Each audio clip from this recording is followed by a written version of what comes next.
My name is Michael. I'm a PhD fellow at Copenhagen Business School and part of Renew. At the moment I'm on parental leave, and so my days are not about books, papers, seminars and interviews, but about spending some time with my daughter. And when she has fallen asleep, I will tell you a bit about my research. So my PhD, it's about attitudes towards migrants among caseworkers that work in the Swedish unemployment agency. For my postdoc, it basically allowed me to take what I learned in my PhD and then just broaden my view, just take all these exciting research ideas and questions that were still left open and now start to explore different directions. And we look at how European Union directives actually influence social rights at the national level. And one of it is looking at work-life balance. So when we know that most of the time men don't take enough leave, and that leaves certain sort of labour market inequalities that are entrenched between men and women. So the sort of the links between what happens at home and what happens on the labour market. We are looking into so-called hiring discrimination in Sweden, which means that if in a company people are hired, but there is maybe a difference between who gets hired and who does not get hired because of the way they look. We are exploring that with a new method called eye tracking. So we are looking into how people that make these hiring decisions actually scan the CV and potentially focus a lot on how you look, with a technique where you can measure how your eyes look at the CV. That's called eye tracking. So you can track literally the eye movement. And so we're hoping that we can get a bit closer to the mechanisms of why this discrimination occurs in Sweden for now. I'm still working a little bit on what I've been doing in my PhD. Which is a fair bit about status decline. It's into, despite the fact that you still have a job and you cling on a job, but why is it that you feel left behind? You're not accorded the same status and recognition vis-a-vis the past. How that influences sort of political behavior, both in terms of voting, but also in terms of welfare preferences. My PhD is an all-history project about seafarer identity and containerization. The Nordic countries are old maritime countries with old maritime traditions, and seafaring is to various degrees part of national identity. With containerization from the 1970s and onwards, global trade was transformed and international shipping as well was fundamentally transformed. What I'm interested in is the lived experience of this great historical transformation. The structural, the technological, the organizational and material changes of container shipping affected the identity of the seafarers. That the Nordics are definitively one of the leaders in terms of the green transition vis-a-vis the rest of the EU member states. And can it be also a just transition, right? A socially just, socially fair and inclusive. Because the green transition has given rise to such distinct winners and losers that we have no capacity by which to help shift the losers at least into some level that they could resemble winners. Can we do something to close the gap, not just in the short run, but also in the long run? My name is Frederick, and I'm a PhD student at Center for Nordic Studies here at the University of Helsinki. I spend most of my time writing on my dissertation, which is about an institution called the Nordic German Writers' House, which was institutionalized in Nazi Germany in 1934 and ran its course until 1939. The idea was that the house was supposed to be a place where young Nordic writers could go and meet young German writers, and here they could talk about art, literature, even to some extent about politics and ideology. And while the house certainly served propagandistic purposes, I argue that it did so while at the same time pursuing cultural relations in a quite sincere manner. But of course still in a way that fit with National Socialist ideology. And so in my dissertation I ultimately tried to improve our understanding of the role culture and cultural relations played in Nazi Germany, especially in outreach efforts directed at the Nordic countries.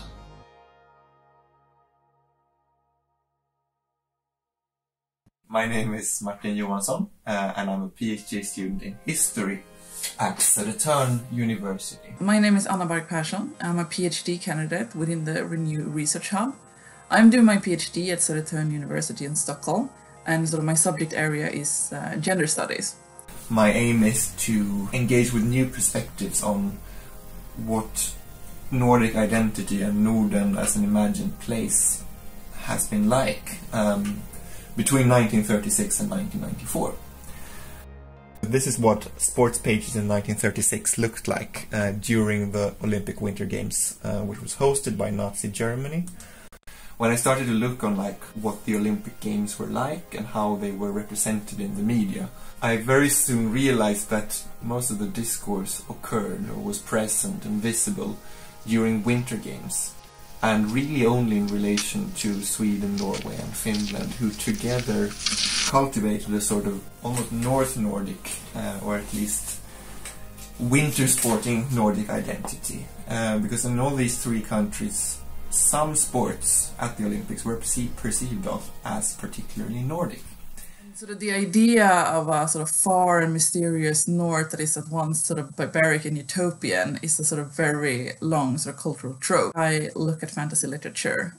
With the successes of these sort of huge TV productions like Game of Thrones and The Witcher and Wheel of Time, fantasy has become a very sort of central and popular part of sort of the media landscape. Both sort of Vikings and sort of a cold, icy, wild north at the top of the world, that sort of very obviously draws inspiration from Nordic and Scandinavian history. I'm interested in sort of understanding what these sort of motifs are, how they look like, what sort of shapes they take, but also what their sort of function is, or what they sort of do in these stories.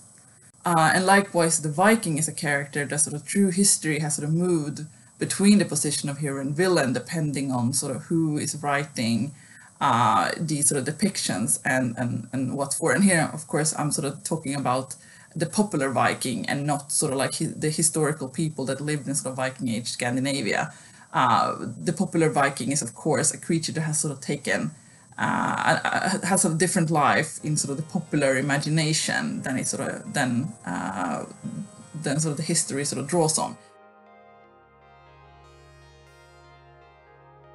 I just got back from Dar es Salaam, where I was at the Royal Norwegian Embassy there, working with archival material in Tanzania. As a contemporary historian, I look at Nordic development assistance within the energy sector, focusing specifically on East Africa and in particular on Tanzania.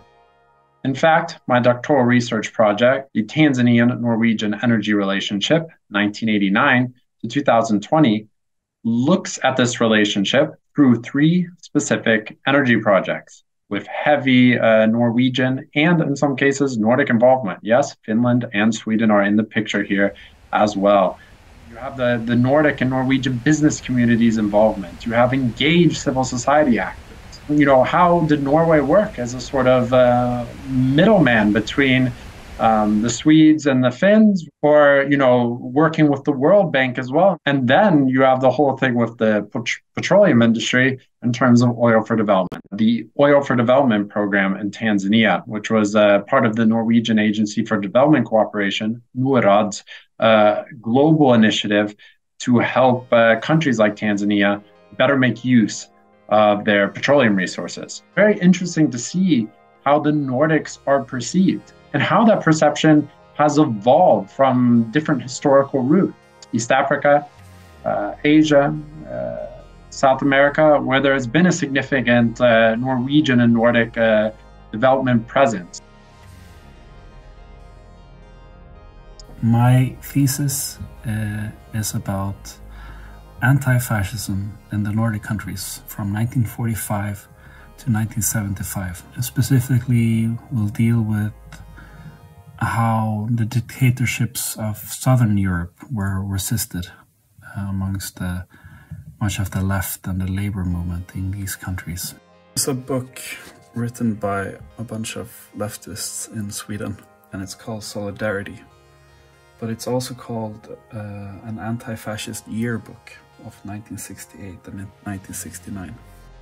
We're trying to connect anti-fascism at this period of time with, for example, with anti-racism and other threats. They're also trying to make anti-fascism more relevant to the different movements on the left. Obviously, it's a very complex topic, and what they call fascism might not be objectively viewed by scholars of our time as fascism.